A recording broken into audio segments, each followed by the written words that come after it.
My friends, the time is running out on us. That's Mia Mottley, Prime Minister of Barbados.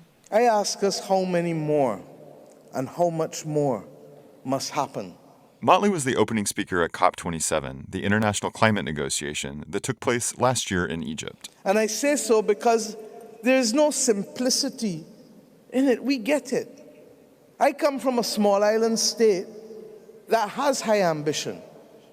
But our ability to access electric cars or our ability to access batteries or photovoltaic panels are constrained by those countries that have the dominant presence and can produce for themselves, but the global south remains at the mercy of the global north on these issues. She knows this all too well and firsthand. Her country of Barbados is home to just under 300,000 people, and it regularly faces climate-related disasters. More than half of its residents live at high risk for these sorts of disasters, according to the Inter-American Development Bank. And the vast majority of the country's GDP comes from those risky areas too. Like many other developing nations, Barbados faces a large debt burden, among the top 5 largest debt burdens in the world. You could see how Barbados would face an uphill battle in terms of getting the money it would need to decarbonize the economy. And financing is an increasingly central part of that conversation. This world looks still too much like it did when it was part of an imperialistic empire. The global north borrows between interest rates of between 1% to 4%. The global south of 14%. Much of the global south is on the front lines of the climate crisis. From flooding last year that wiped out 2 million homes in Pakistan to an ongoing drought in the Horn of Africa. The need is urgent, and there have been pledges to help. Back in 2009 at COP15, ministers touted a large infusion into climate investment. The United States is prepared to work with other countries toward a goal of jointly mobilizing $100 billion a year by 2020 to address the climate change needs of developing countries. But that was 14 years ago, and the commitments still have not been met. In 2020, those developed economies provided $83.3 billion, falling $16.7 billion short of the original target. Back at COP26 in Glasgow, another promise, a new fund dedicated to help developing countries move away from coal and toward greener energy sources. Back in episode 1, we talked about something called the Just Transition Energy Partnership, or JETP. The US, UK, Germany, and France, and the EU pledged South Africa $8.5 billion. And while this huge sum of money will certainly help, it won't cover everything. A significant chunk of those funds comes in the form of loans, not grants, which may lead to further debt. This is why many developing countries are coming back to the global north and asking them to do better. Many are raising concerns that these debt schemes only underscore colonial and exploitative economic relationships. This is the bald reality. And we have come here to ask us to open our minds to different possibilities. I'm John Sutter.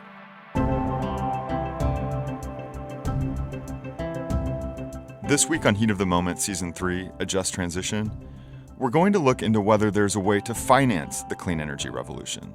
Who should pay? What does the global north owe to the global south? How do we upend long-standing inequities that are built into the global economy? Is any of this possible? During the most recent climate talks in Egypt, Foreign Policy and the Climate Investment Funds teamed up to host an event looking at some of these questions. It was moderated by Ravi Agarwal, FP's editor-in-chief. He began the event by outlining the challenge at hand with Mafalda Duarte, the CEO of the Climate Investment Funds. Welcome, Mafalda. Let me just ask you this. Why is a just energy transition important? Why are we talking about it? We are in a place where we have a lot of people that understand why we need an energy transition. We are investing around a level of 1.3 trillion a year on clean energy, but we have to go to 4 trillion globally. And the gap is even more substantive in developing countries, and it has been aggravated with the current energy crisis and the pandemic. It's another interesting data point, which is since 2015, and if we exclude China, the levels of investment in clean energy in developing countries have stagnated. Wow. So talk us through this. This is COP27. We've all been here before. What are you hoping for out of this year's talks when it comes to the idea of a just transition? I've seen positive developments in terms of actually more and more. You see a lot more in the policy and the political narrative, driven by, of course, a lot of activism and advocacy and a lot of, stakeholders putting it out there that we will not achieve our climate goals without climate justice, without focusing on the social inclusion, on the social impacts. And so you are, seeing an increasing recognition of that in the discourse. And, and hopefully that translates itself into investments as well. In our case, for example, we have launched new investment programs at last COP. We have launched in June at Stockholm Plus 50. We will launch another one here at this COP. And we are placing just transition at the core of what we will do. In fact, we have elaborated on investment criteria that the investments that we will be supporting, they will have to explain how are we really going to be striving to make sure that there aren't groups that are going to be impacted quite significantly by the transition. I mean, sometimes this is a little bit abstract, but just to give a couple of examples, we looked at, because we will be supporting investments in South Africa and Indonesia and in India and in Philippines with our coal transition program, our new coal transition program. But in advance of that, we did some case studies on a region in South Africa, which is where it's the coal prevalent region of South Africa. It's called Mpumalanga. And we also did an analysis in a state of India, Jharkhand, which is also quite prevalent in terms of coal, to try to really understand, not yet at the level of the community, which is where we have to go and understand what actually is happening at the level of these communities, but at least to try to first understand what are we talking about here. How many direct jobs? How many indirect jobs? How many businesses? What is the proportion of the businesses that might stand to be impacted by the decommissioning and the phase out of these coal-fired power plants? And when we start to do this analysis, we clearly understand that there are direct jobs, there are the indirect jobs, there are the businesses, there are the revenues that these enterprises generate, and part of which goes actually to the local administrations. And with these revenues, the local administrations provide social services as well to the communities. So there's a whole ecosystem of potential impacts. When we start talking about seizing out some economic activity and placing an emphasis on an alternative economic activity, we'll have to find, different alternative livelihoods and sources of jobs. So we will have to be supporting, incubators, and, we will have to be supporting mechanisms that actually support the generation of these new jobs, be it, in tourism or in agriculture or other sectors. And that will also entail, supporting skills development. That's the key point that I'm trying to make, is that if we don't invest also in phasing out from coal, we will not make the climate goals. Correct. And, they are the largest source, and they are responsible for a lot of environmental and health impacts as well, which, by the way, we don't internalize. Nobody's saying that, even with the package that was announced last year in Glasgow for South Africa, the 8.5 billion, everybody has recognized this is the beginning. This is a package of support to South Africa for the initial 3 to 5 years, because everybody recognizes that the level of investments that is necessary is large, is very considerable, but we need to start somewhere. And I think this start at this scale And if we, when we go in and we pilot these approaches of decommissioning these plants, of repurposing these plants, of making sure we are making the sound, right investments in the communities that can then serve as a model that can be scaled up, I think this can be quite powerful. And this is exactly what we are trying to do in South Africa and Indonesia and in the other countries as well. Well, Mafalda, I wish you all the best with that. This is Mafalda Duarte, the CEO of the Climate Investment Funds. Thank you very much. I'd like to bring on our next two guests. John Morton is the U.S. Department of Treasury's first ever climate counselor. And I also have Dr. John Merton. He is a British diplomat who was the UK's climate envoy at COP26. Thank you, John and John. But John Morton from America with an O, if I can begin with you, just talk us through America's perspective here from your role at Treasury.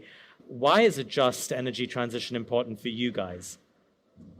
It is relatively easy these days to build a renewable energy power generation facility. It is really hard to financially engineer the closure of a high-emitting coal asset or a high-emitting any other form of industrial asset. And yet our success and the speed with which we are able to crack that code will have perhaps the most fundamental bearing on whether we achieve 1.5, 2, or beyond in terms of degrees Celsius temperature increase. So that's the reason why the U.S. is interested in this question, because at the end of the day, we're committed to the Paris Agreement, we're committed to the targets that have been laid out, and we're committed to working and partnering with countries around the world on their ambitious decarbonization pathways. And this question of just energy transitions, how to crack the code of financing, and frankly, providing the added incentives that governments need to do what is not just technologically difficult, not just environmentally difficult, not just politically difficult, but socially difficult, and often involves many, many, many different ministries across a government. How to crack that code with finance is the question that John and I and many others, and the SIFs, of course, have been working on for much of the last 2 or 3 years. That question is fundamental to our discussion of meeting Paris goals and of working collaboratively with countries in that pursuit. And I would just say that I think the JETPs, the Just Energy Transition Partnership model that was launched last year at COP in Glasgow and focused on South Africa, and now has matured to similar work plans and processes with a set of countries, including Indonesia, India, Senegal, Vietnam, models this notion that in order to achieve truly sectoral-wide, economy-scale ambition will require a different type of financing approach. If the U.S. comes forward and says we're interested in supporting South Africa, or if the African Development Bank comes forward with a similar agenda, that's nice, that's good, but it's not sufficient, right? We need to pool our resources, we need to target them strategically, and we need to work together as a set of investor partner countries with our multilateral development banks, with our SIFs, to really make that the carrot, if you will, the financial carrot, bigger than any single country or development bank could bring to the table by themselves. And that's the kind of secret sauce of these JETPs, as they're called, is pairing ambition, climate ambition on one side, with a financial package on the other that goes well beyond what any single country or institution could bring to bear. Right. Dr. John Merton, if I may, given sort of the secret sauce we just heard of, how do you, I guess from the British perspective, how do you raise more money for this? And then B, how do you pick and decide who gets what? So what's the framework for such a kind of policy? What we're discovering in the South African experience is you never start with enough money. And we were able to mobilize $8.5 billion of government-led finance for the South African Just Energy Transition Partnership. And that's a really meaningful sum. And for all the reasons that John was explaining, it enables us to coordinate and work across government in a way that we wouldn't be able to if we were mobilizing 500 million here or $1 billion there. But it's not going to be enough. And the investment plan that President Ramaphosa launched on Friday in South Africa last week is essentially a clue to the next step. The investment plan describes how $95 billion will be required over the next decade in order to support South Africa's energy transition. And it sets out where the $8.5 billion that we've mobilized will be able to be employed on that. And that process of setting forth an investment plan is really helpful, because we've already had other countries come who want to join on to this process, because they can see that actually adding their weight to what we're trying to do will be helpful, rather than to plough an individual furrow of their own. And also it gives the capacity to bring the private sector in. And I was on a panel this morning where someone pointed out to me that the cost of capital in South Africa is about 3 times that of the UK. And we need to mobilize now essentially another $85 billion of private capital. So what the JETP framework does is it gives a degree of assurance to investors such that they're able to advance capital for projects in South Africa at perhaps a lower rate of interest than they would be able to do without the framework of the JETP to support that investment. And what we've tried to describe the JETP money as, and the 8.5 we've pulled together as, we tried to describe it using 4 C's, and I'm going to test myself now if I can remember them. The first is it has to be cost effective. So it has to be cheaper for the South African government to take the money that we're offering than it would be for them to raise money on the international markets themselves. Otherwise, why would they do it? Yep. It has to be catalytic. So the money that we put in has to essentially crowd in a lot more money. We've mobilized 8.5. The investment plan is 95 billion. So it has to go where only the government mobilized funds can go to address some of the thorniest issues of the just transition. And the South African government are working to remove the barriers to mobilizing bankable investments in the renewable energy sector. It has to be coherent. And what we mean by that is the countries and the partners, including CIF and others who are working together to support the Just Energy Transition Partnership, have to be working together, not competing with each other. And too often you see partners like the UK and the US sort of, if you like, competing in a country. And this provides a really useful framework for us to cooperate. And then finally, it has to be country-led. And that's really important. This can't be something that's imposed on South Africa. We are, through the Just Energy Transition Partnership, supporting the delivery of South Africa's ambition. And the investment plan is being developed with South Africa in the leading role, setting out where it feels it's important to deploy our money. I have a last question for you, John. Part of the reason why we're here and we discuss things like justice and equity at a climate conference is because, historically, there have just been inequalities in opportunity, in development rates, in access. And so when you think of something like JETP, how does one work through which country gets financing and which doesn't? Like, how do we prevent inequities from creeping back into the system? So we're working to try and negotiate JETPs in a number of countries, which have primarily, but not exclusively, been selected for the impact that they have now or will potentially have in the near future upon emissions globally. We're working with India. Those discussions continue. Indonesia, they're at quite an advanced stage, and with Vietnam as well. And we're also working with Senegal. But not all countries will need or require a JETP to make an energy transition. And what we're trying to do through the JETP framework is essentially create case studies of how it is done. Because the barriers to a transition in South Africa and in many other countries are primarily political rather than economic. And it's important to recognize that. Solar power is the cheapest form of electricity the world has ever known. And it has immense leapfrog capabilities in just the same way as mobile phones have enabled countries to leapfrog a generation. And we've seen, where I've worked in Kenya for many years. 25 years ago, you had to wait 8 years for a telephone in Kenya because there was a landline and that was all you had, and you had to wait for it to come to your house. If you'd have said in 25 years' time there'd be more phones than people in Kenya, people would have laughed. And yet it's all happened, and it's happened through the framework of the private sector because the economies of scale have sort of been worked up and understood. And what we're hoping through South Africa and elsewhere is that actually we can demonstrate how you resolve some of the political barriers to the transition, how you enable economies to switch to the cheaper, cleaner energy that can power their economy without destroying either the local environment and all the sort of health effects of particulate emissions, or indeed impact upon climate change more generally, how they can make that transition to a world where energy is cheap and plentiful. And I genuinely believe it can be done in the same way as we've moved through the telecommunications revolution from a position where if I wanted to phone my grandma in another country at Christmas, it was a 2-minute call. Now we make international calls for free on WhatsApp.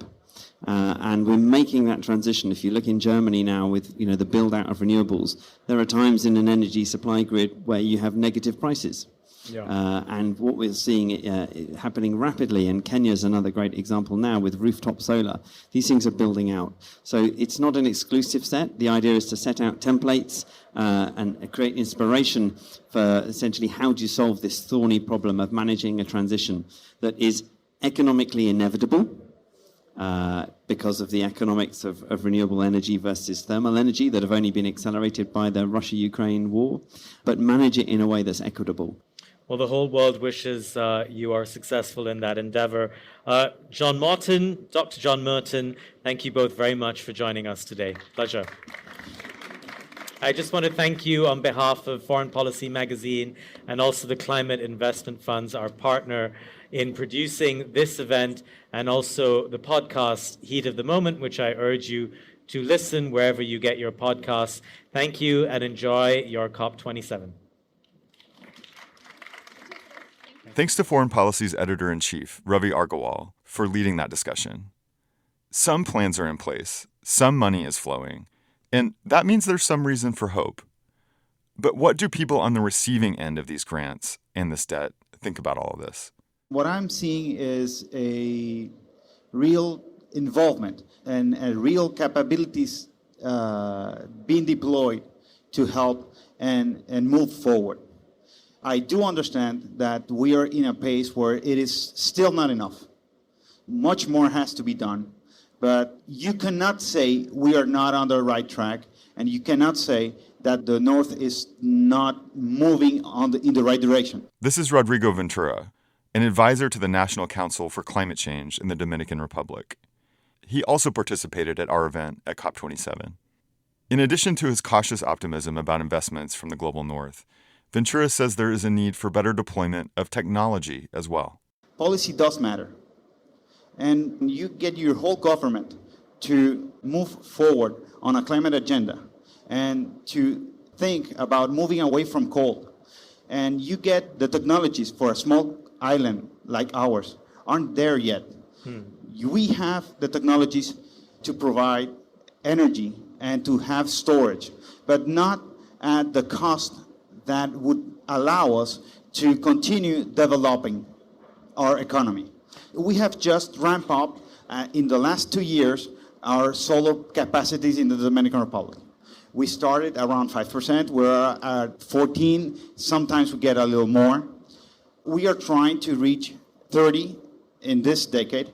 We could go even further, but technical capacities in electricity won't allow you to use non-conventional renewables to power your whole system because stability is not there, and at night it's not there. So storage can kick in, and you can have batteries, and you could do that.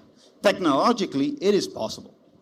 But if you were to use that, the cost of the electricity in Santo Domingo would be so high that you wouldn't be able to develop your economy in a competitive world. So this is where small countries like us need help to get concessional funding to take us to where we cannot get on our own. As you can hear, there's a lot on the line. Talking about a transition must recognize that we have to end the fossil fuel era as quickly as possible. But we also have to look at how this happens. And not just at the math of reducing CO2 emissions to net zero by 2050.